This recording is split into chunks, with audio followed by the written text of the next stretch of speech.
हम तुम्हारी भावनाओं को, तुम्हारी पीड़ा को समझ सकते हैं पुरु। नहीं, नहीं समझते आप एक राजा है ना, और ये वीर जो धरती पर पड़ा है वो केवल एक सेवक, एक सेनापति जो अपना कर्तव्य निभा रहा है, आपके पुत्र का ख्याल रख रहा है ताकि एक दिन वो आपको सौंप दे। फिर चाहे अपना कर्तव्य निभाते निभाते उसके प्राण ही क्यों न चले जाए।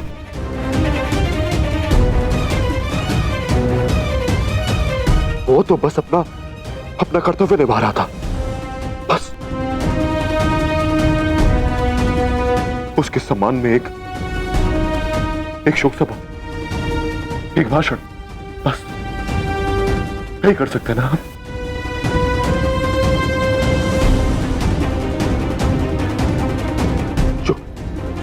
जो आपके लिए केवल एक सेवक था, वो मेरे लिए मेरे पिता है।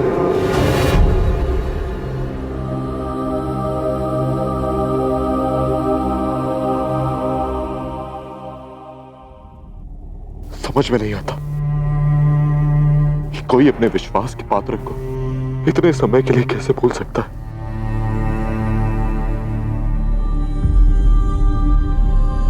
महाराज को ज्ञात नहीं था कि रिपुदमन जिंदा है।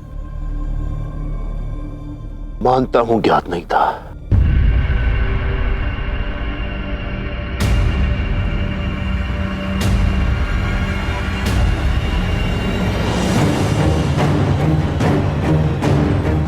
पर इससे इनका दोष कम नहीं हो जाता। एक राजा किसी पर भी अंधविश्वास नहीं करता।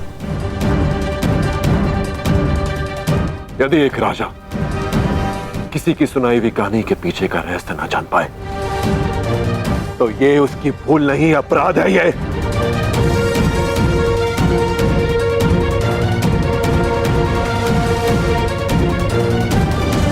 चलो मान लिया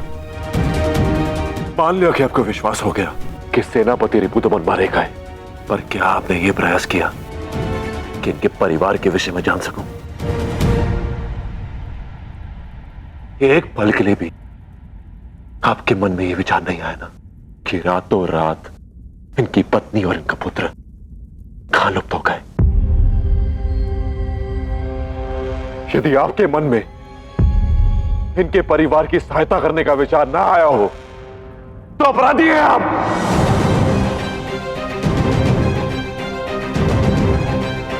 मेरी मां अपनी स्मृति खोने के बावजूद भी पूरे पौरव राष्ट्र में भटकती रही, पर आपने उन्हें ढूंढने का प्रयास नहीं किया। यह अपराध है आपका।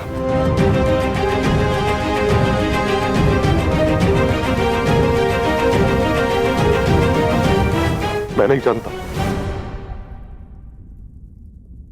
कि मेरे पापा की हत्या किसने की है,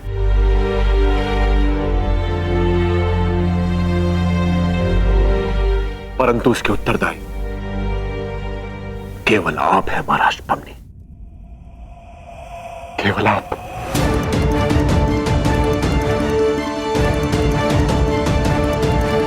हम स्वीकार करते हैं प्रभु, हमसे भूल हुई है। पर नहीं महाराज, उचित समय पर अपनी भूल ना स्वीकारना यह भी अपराध है। उस वर्षा का क्या लाभ जब खेती सूख गया हो। आज आपने अपनी भूल स्वीकार ली, पर इसका अर्थ यह मत समझिएगा कि मैं आपको क्षमा कर दूंगा। आप अभी भी दंड के पात्र हैं।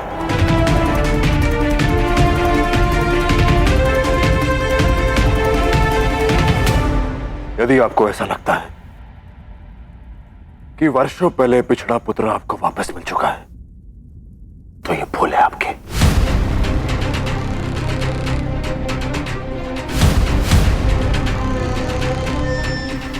क्योंकि कभी अपने पिता को खोया है।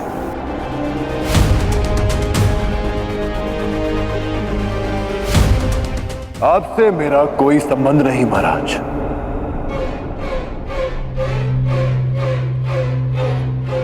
आप मेरे लिए सदा एक महाराज ही रहेंगे, पिता नहीं।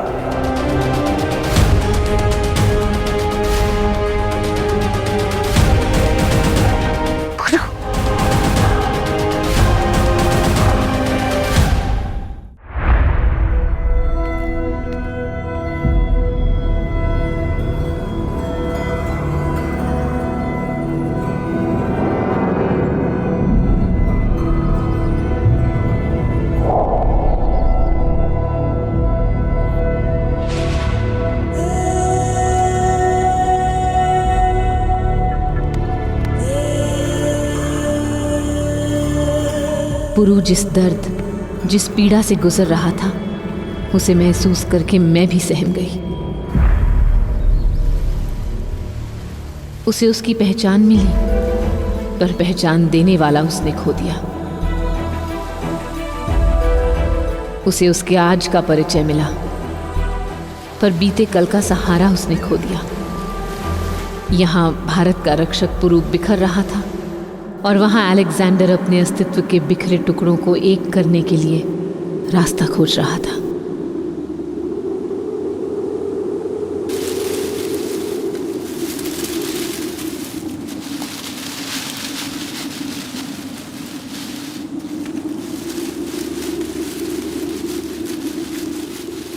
ये कौन सी जगह पर लेकर आई हैं आप? जितनी अजीब ये जगह है, उतनी ही अजीब इन पत्तों की सरसराहट भी। मानो कुछ कहना चाहती हैं। ये आने वाले कल की सरसराहट है अलेक्जेंडर। देवताओं का पैगाम है ये, जो इन पत्तों की सरसराहट से इन्हें मिलता है।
वो अपना कल जानने आया है जिसे दुनिया के कल को बदलना है। जैसे बिजली जानने आई है कि मेरा फलक कहाँ है। मंजिल पता है, रास्ता जानने आया। रास्ता तो तुम चुन ही चुके हो ज़्यूस के बेटे। फिलिप से बगावत करके आए हो। इंसानों की बस्ती पर हुकूमत जो करना चाहता है देवता का बेटा। जिस मोड़ पर तुम खड़े हो अलेक्जेंडर, वहां से केवल 2 ही रास्ते जाते हैं। अब तुम्हें चुनना है कि तुम किस रास्ते पे जाओगे।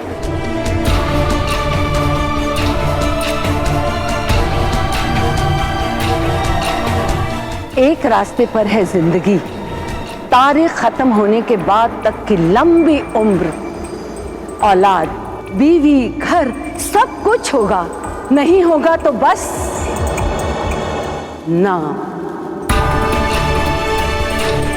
नाम नहीं होगा।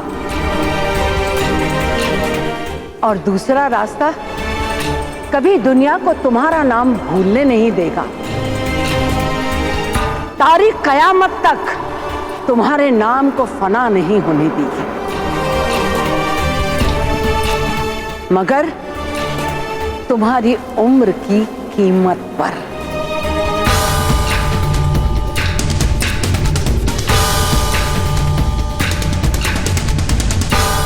नाम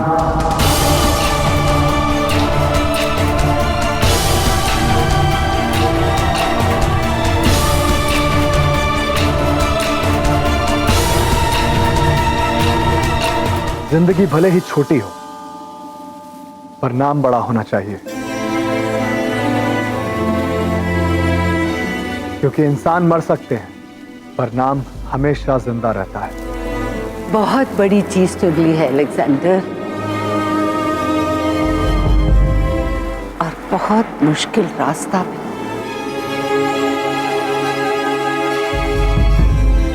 पार कर पाओगे?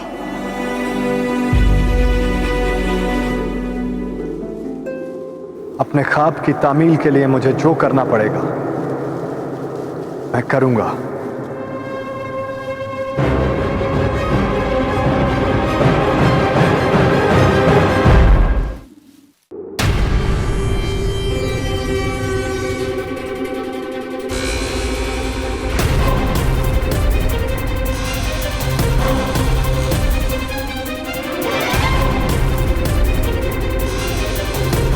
दुनिया फतेह करनी है तो पहले खुद पे फतेह पानी होगी अलेक्जेंडर। खुद से लड़ना होगा, अपने रिश्तों से, अपने जज्बात से जंग लड़नी होगी, अपने जहन को मजबूत बनाना होगा। तुम्हारी मंजिल के रास्ते में आने वाली किसी भी शख्सियत को चलते वक्त तुम्हारे हाथ नहीं कांपने चाहिए।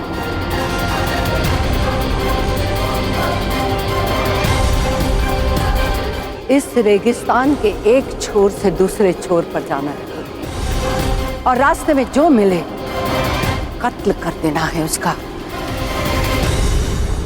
चाहे वो पौधा हो, जानवर हो या फिर इंसान। जिसके अंदर भी जान है खत्म कर देना है उसे।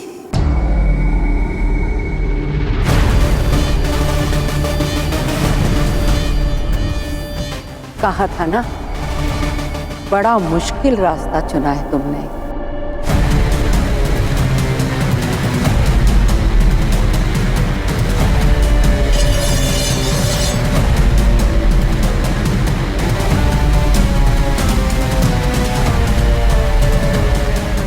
वो मंजिल ही क्या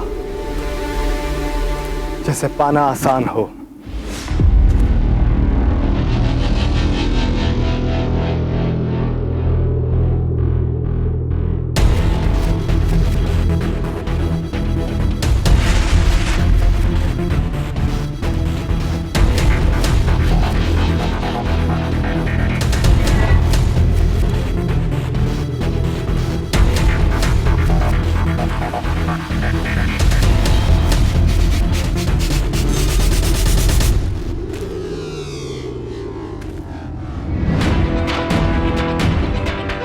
और रास्ते में जो मिले कत्ल कर देना है उसका, चाहे वो पौधा हो, जानवर हो या फिर इंसान।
21 बरस पहले तुमने मेरे ख्वाब पर पानी फेर दिया था रिपुदमन, और आज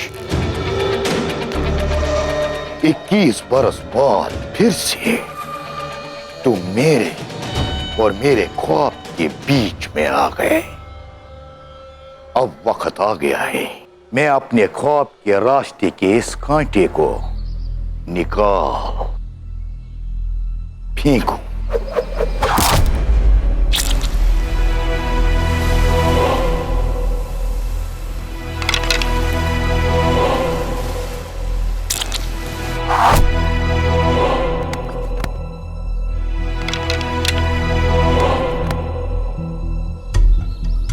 कुछ और तीर बाकी है तेरे तरकश में तराए, तो वो भी मेरे शरीर में गोद दे, क्योंकि अब इसके बाद तुझे दोबारा हथियार उठाने का अवसर नहीं मिलेगा।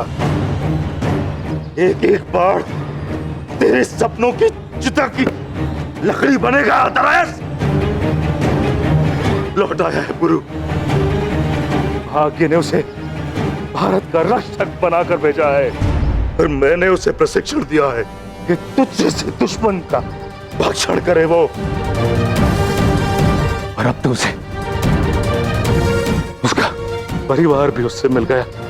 अब दरायस वो अपना प्रयोजन पूरा करेगा, और तुझे दरायस देश से खदेड़ कर बाहर निकालेगा। तेरे लिए यही अच्छा है कि तू खुद चला जाए यहां से।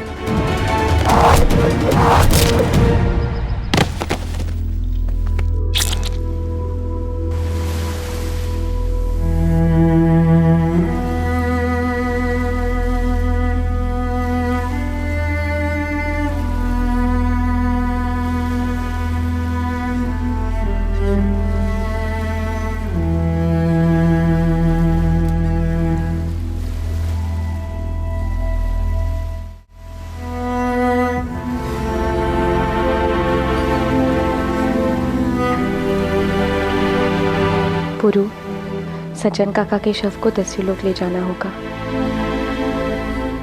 पृथा काकी और हस्ती वही है। उचित कहा तुमने लाची।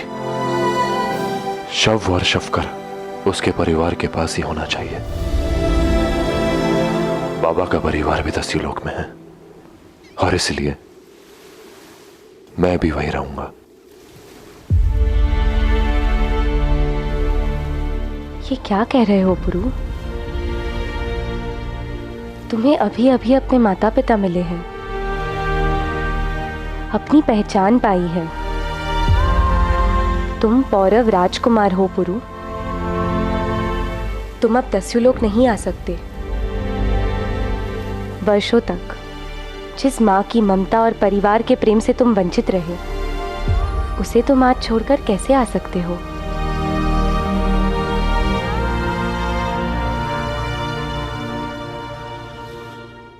मुझे भारत पर फतेह चाहिए। जाओ, अलेक्जेंडर को पैगाम भिजवाओ। कहा था ना मैंने, आगे बढ़ने का मौका, जगह और वक्त खुद फिलिप बताएगा तुम्हें। वक्त आ गया है जब मैसेडोनिया से मैं अपना वो हक वापस लूं जो मुझसे छीना गया था। आज पुरु आपके विरुद्ध हुआ है, इसका कारण भी यही है।